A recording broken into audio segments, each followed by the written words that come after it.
झारखंड की सियासत में आज का दिन काफी अहम रहा। चंपई सोरेन की सरकार ने विश्वास मत हासिल कर लिया।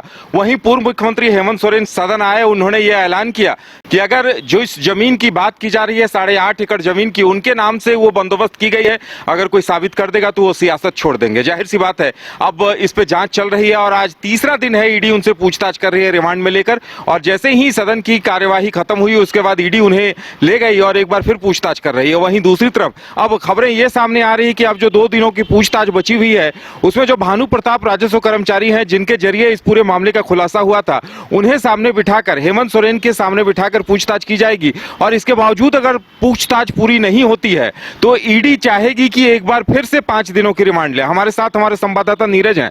नीरज, ईडी सूत्रों के जरिए क्या कुछ जानकारी आ रही है, क्या कुछ चल रहा है? देखिए, एक महत्वपूर्ण अपडेट ये है कि बड़गांव के जो सीआई थे भानु प्रताप प्रसाद, उनका रिमांड मिल गया है ईडी को। और ईडी संभवतः कल से हेमंत सोरेन और बड़गांव के सीआई भानु प्रताप प्रसाद को आमने सामने बैठाकर जो है पूरे मामले की पूछताछ करने की कोशिश करेगी, क्योंकि मामला बड़गांव के अंचल अधिकारी जो हैं, जो कि सीआई कह सकते हैं, उनसे शुरू हुआ था। और सबसे पहले जो उजागर हुआ था उनके आवास पर जब ईडी ने दबिश दी थी, तब कई पेटियां जो दस्तावेज थे वो बरामद किए गए थे, जिसमें कई सरकारी दस्तावेज थे, कई ऐसे दस्तावेज थे जिसमें छेड़छाड़ की गई थी। और इन्हीं दस्तावेज में हेमंत सोरेन का दस्तावेज भी था, जो कहीं ना कहीं सूत्रों के हवाले से उस समय जब छापेमारी हुई थी तभी खबरें चल रही थी। हालांकि उसको लेकर जो है क्लियरिटी नहीं आई थी, लेकिन जिस तरह से समय बीता और उसके बाद ईडी की ओर से समन भेजा गया, तब कहीं ना कहीं मामला समझ में आया, मामला क्लियर हुआ कि कहीं ना कहीं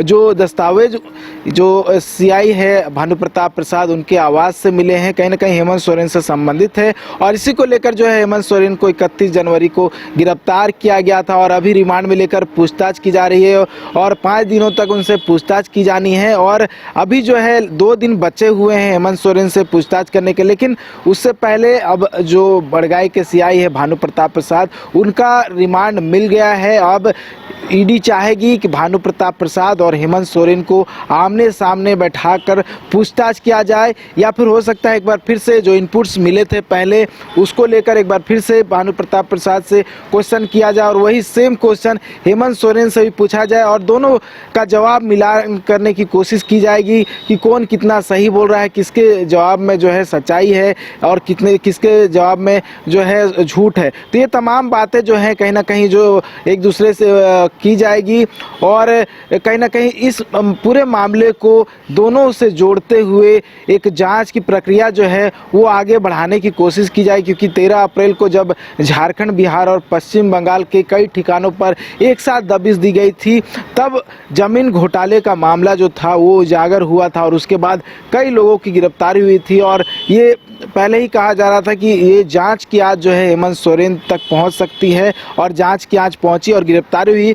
और अब जो है हेमंत सोरेन से पूछताछ होने के साथ साथ बड़गांव के अंचल से भी जो सीआई है उनसे भी पूछताछ होगी। उसके बाद ये भी हो सकता है कि हेमंत सोरेन और बड़गांव के सीआई भानु प्रताप प्रसाद दोनों को आमने सामने बैठाया जाए। हो सकता है कुछ जाकर नया बात जो है वो सामने आए। बिल्कुल नीरज, ये मामला तो है ही। इसके साथ ही उस दिन जैसे अधिवक्ता राजीव कुमार से बातचीत हो रही थी तो वो ये बता रहे थे कि अभी तो शराब घोटाले का मामला है, माइंस आवंटन का मामला है, इसके साथ जो साहिबगंज में अवैध खनन हुआ है उसे लेकर भी ईडी के सामने तमाम तथ्य हैं जिन्हें लेकर पूछताछ होनी है। तो लगता है कि इतनी जल्द सवाल खत्म होने वाले नहीं और मामले बहुत सारे हैं जिन पर हेमंत सोरेन से अभी पूछताछ होनी बाकी है। बिल्कुल, देखिए, जो अवैध माइनिंग का केस था जिसमें जो पंकज मिश्रा थे, जो उनके विधायक प्रतिनिधि थे, उनके आवाज से ब्लैंक चेक मिला था और कहीं ना कहीं उस मामले में भी हेमंत सोरेन को ईडी ने समन किया था और नवंबर पिछले वर्ष 2022 के नवंबर महीने में बुलाया था और लगभग 9 से 10 घंटे तक उनसे पूछताछ हुई थी और पूछताछ के बाद उन्हें जाने दिया गया था। और कहीं ना कहीं उस समय भी हेमंत सोरेन का नाम सामने आ रहा था। कहीं ना कहीं जो 1000 करोड़ का ईडी ने ये पूरा घोटाला बताया था अवैध माइनिंग का, कहीं ना कहीं उसमें भी जो है हेमंत सोरेन की संलिप्तता देखी जा रही थी और ईडी की ओर से जो है इसको लेकर भी कहीं ना कहीं जो है समन भेजा गया था, पूछताछ की गई थी।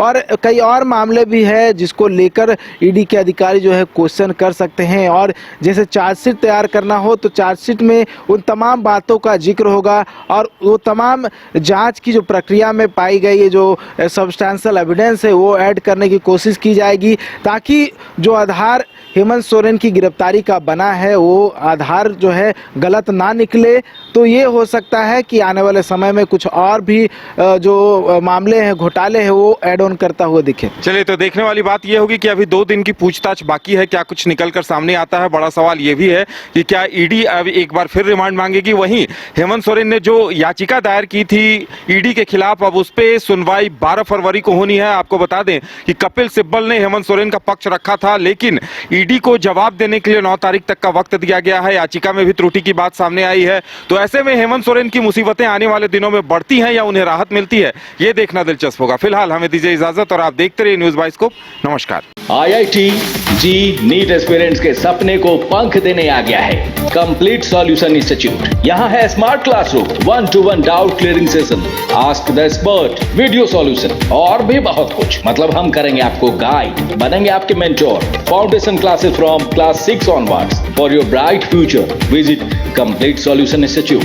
घर के लिए ग्रोसरीज की जरूरत हो या चाहिए फल और सब्जी, डेयरी या बेकरी प्रोडक्ट्स चाहिए या beverages, snacks and branded foods चाहिए हो या ब्यूटी प्रोडक्ट्स, अब इनके लिए अलग अलग दुकानों की तलाश हुई खत्म, क्योंकि रांची में खुल गया है केस्टोमार्ट, जो रखे आपका और आपके बजट का ख्याल।